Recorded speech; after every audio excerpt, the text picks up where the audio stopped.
Brochim Habaim to our friends from Israel, and good evening to everyone. It's always an honor for me to participate in events of Shabtai, as I have been for 20 years. It's an honor for me also to stand here next to my very dear friend Scott Shay, and to my new friend Tal Keinan, and to a person whom I have revered for decades, Professor Stephen Smith. I thought it might be useful as a way of getting into the subject matter of the evening, and I'm going to let you guys know what the subject matter of the evening is in case no one's told you. Jews, Judaism, our individual stories in relation to Jews, Judaism, and Israel, and ways in which our stories might be relevant to you and the world that you've been born into as Jews, as Americans, as Israelis. We were born in different places and are of approximately the same generation. I hazard to say that the world that we were born into as Jews and Americans is different in some ways from the world that younger people in this room from America and from Israel were born into. And I want to just begin by saying a few words about that world and this world, and then a few observations about my own Jewish journey. And I hope it's helpful to you. I grew up in Fair Lawn, New Jersey, which was, during my childhood, overwhelmingly Jewish. I think that every adult male that I knew was either a veteran of World War II or a concentration camp survivor. I think already you can see that that's not the world that you were born into or grew up in. I will confess to something. I knew so many survivors growing up, and I saw so many broken people that I never felt any enthusiasm for the Museum of the Holocaust on the Mall, which I've never visited. I never watched the movie Schindler's List. These things were too real and too close to home, and I didn't want to revisit them, although I've read a lot about them. The reality and the human misery and the human triumph over that misery was enough for me. My father, whose Eisenhower jacket, you guys don't know what that is, it was a jacket that soldiers wore in World War II. I still have. It fits me, and actually I've taught wearing my father's Eisenhower jacket that he wore island hopping in the Pacific, preparing for an invasion of Japan. Of course, that invasion never happened. He ended up in Okinawa, which had been stripped of all of its vegetation and was nothing but mud because of genuine tsunamis, not figurative ones. They would go to sleep at night, and in the morning, the mud was everywhere. There would be people who were gone because their sleeping bags, together with they, would have just sunk into the mud.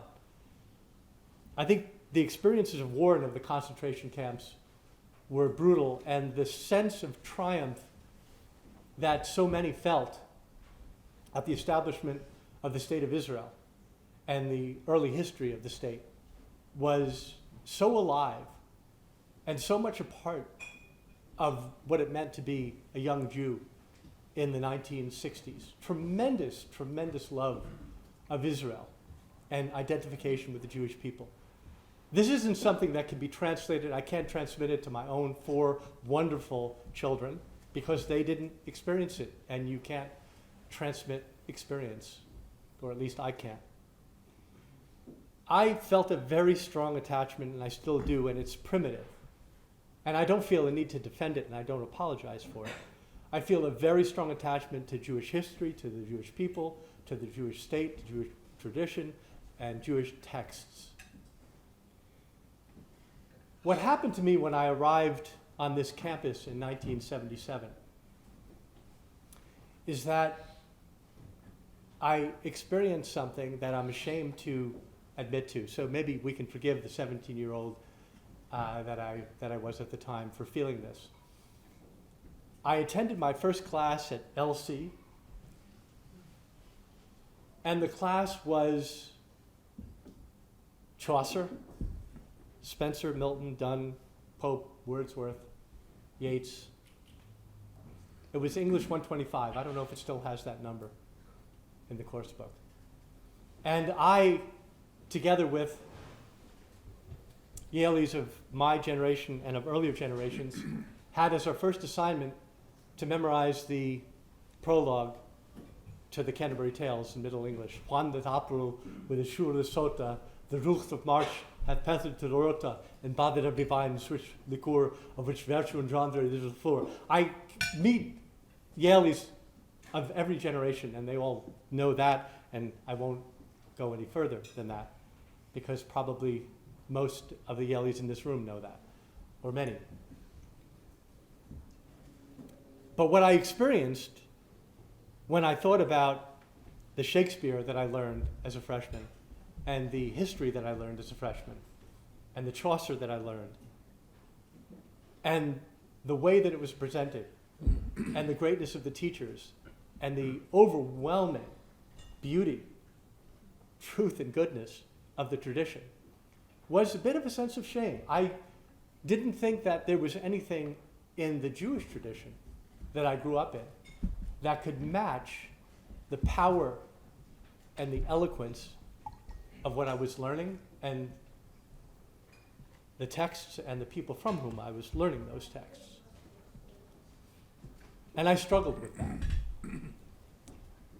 And because I only have a few minutes, I will tell you what was a genuine turning point for me. I want to share it with you because I think it can be a turning point for you, or it can maybe stand for some other turning point that is available to you in an age when everything is published and it can be on your doorstep the same or the next day. There was a monograph written by a very prominent rabbi and published in the magazine Tradition in 1965 that was not available as a book until 1992. I was already in law school when this book came out. The title of the book is The Lonely Man of Faith, and the author is Rabbi Joseph Soloveitchik. The book is less than 100 pages. I just reread it. The book changed my life. And I thought what I would do, rather than in the few minutes remaining to me, is tell you something about that book, what Rabbi Soloveitchik says in that book, and how that book connected me at the root with the beauty and the power and the eloquence of the Jewish tradition. The book is an extended midrash or meditation on 2 chapters of the Bible, the first and second chapters of Genesis. In those 2 chapters, creation unfolds. Once in the first chapter and a second time in the second chapter. And what Rabbi Soloveitchik does in this book is first create a typology based on the Adam who was created in the first chapter, whom he calls Adam 1, and the Adam who was created in the second chapter, whom he calls Adam 2. And out of this typology, he constructs a view of human nature that is based upon Jewish tradition, and in my searching and reading, I have found nowhere else. And it seems to me deeper and truer to life than anything else that I have read. You can now acquire and have it delivered the next day. 20 books by Rabbi Joseph Soloveitchik in English. You can buy his commentary on the Chumash, the first 5 books of the Torah, and you can find much wisdom there. While I don't think there is genuinely a rivalry, I nevertheless will say I think the wisdom you'll find there rivals anything that you'll find in any tradition anywhere. So this is what Rabbi Soloveitchik does. He points out the following differences between the accounts of creation in the first and second chapters of Genesis. Adam 1 is made in the image of God. Nothing is said about how Adam 2 is made, other than that Adam, is made out of the earth, Adamah. One is in the image of God, the other is made out of the earth. The second difference is that Adam the first is told to subdue the earth, to conquer the earth. Adam the first, Rabbi Soloveitchik says, is majestic man. And Adam the first is created together with Eve. And there you have the primary sociality, the first instance of the social, which is the creation of 2 human beings, the simultaneous creation of 2 human beings who exist in a relationship and who are told to subdue the earth. They name the animals. They take part in creation by mastering creation. That mastery, that Baconian desire to seek the betterment of man's estate through a conquest of nature, that's there in the first chapter of Genesis in the person of Adam the first. And it's a part of your nature. Adam the second isn't told to subdue anything. He's told to cultivate the garden and keep it. And the last distinction between Adam 1 and Adam 2 that I want to speak about is the fact that unlike Adam 1, Adam 2 is created without an Ezer Kenegdo, without a helpmeet, without Eve. Adam 2 is not only alone, he is lonely. You can be in this room, let's be clear about those 2 words. You can be with people and you can look at where you are outwardly and say, Tal is not alone, Scott's not alone, Harry's not alone, Stephen's not alone. Clearly we're not alone. We're together with all of you. Nevertheless, even as we're with you, we can be lonely because lonely is an inward state. You don't know whether I'm lonely, but you can tell whether I'm alone. What Rabbi Soloveitchik says is that the man of faith may never be alone, but to be a person of faith is to be lonely. Further, to be a human being is to be lonely. In just a moment more. What is introduced into Adam II's world as a consequence of that loneliness? First of all, God understands that Adam II needs companionship. None of the animals is an adequate companion. And Adam II doesn't subdue anything. God subdues Adam II. And as he sleeps, he draws from Adam's side, Eve, and in the first words spoken by a human being, Adam names Eve the mother of all. Isn't that interesting? As soon as she's created, she's named as the mother of all living human beings, before she is a mother, in fact. So, together with the sociality that comes into existence when Eve becomes a companion for Adam in that second story, is this lingering sense of loneliness. It's a loneliness that Adam the first never feels. So if you ask yourself, what picture of man emerges from these two chapters? And I'm going to say to you that it's a deeper picture than I think you will find anywhere else. And you will also see points of contact with Hegel, the notion of recognition. Because there's a way in which Adam and Eve recognized each other in pursuit of conquering the earth and subduing it.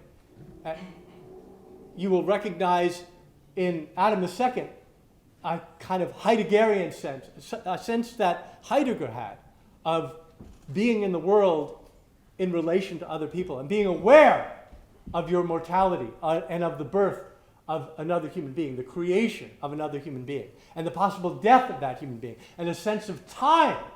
Because now there's a time before Eve, and there's a time before Adam. You acquire a time awareness. All of this is in Rav Soloveitchik, and he talks about Kierkegaard, and he talks about Heidegger, and he talks about Hegel, and he talks about Nietzsche. But I want to say this to you. As you move through life,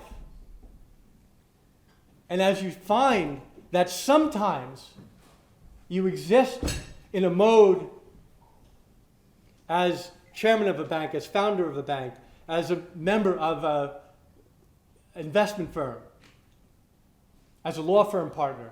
Sometimes you exist in a mode in which your job is to be in the world and to work in the world and to accomplish things in the world and to be a part of a work community. And sometimes you exist in the world to be part of a covenant, to be together with other people who are lonely, to be together with other people with whom you can pray, to engage in activities that are affected by prophecy. Adam the first is visualized in that Tselem Elohim, in that image of God. Adam the second hears a calling. Adam the second hears. Adam the second is open to prophecy and prayer and a prayer community and a covenant community. And each of you, whether you know it or not, each of you is partly majestic and partly lonely. And that, as briefly as I can put it, is what I learned from that first taste of great rabbinic teaching and learning. And it's informed my quest. I was 32, that's 30 years ago. It's informed my quest since then to understand more deeply the Jewish tradition that connects every person in this room to every other person in this room, to all of the Jews who have lived before us, to all of the Jews who will come after us, to all of the Jews in America, to all of the Jews in Israel, and all over the world. And it's why I say to our Israeli friends, really and truly, Shalom Aleichem, Bruchim Habaim, Bracha v'Hatzlacha. You should have every blessing, and you should enjoy every success, and you should be proud to be a member of an ancient people whose ancient wisdom can help you move productively and charitably with accomplishments and success and with love through the world that God created for Adam.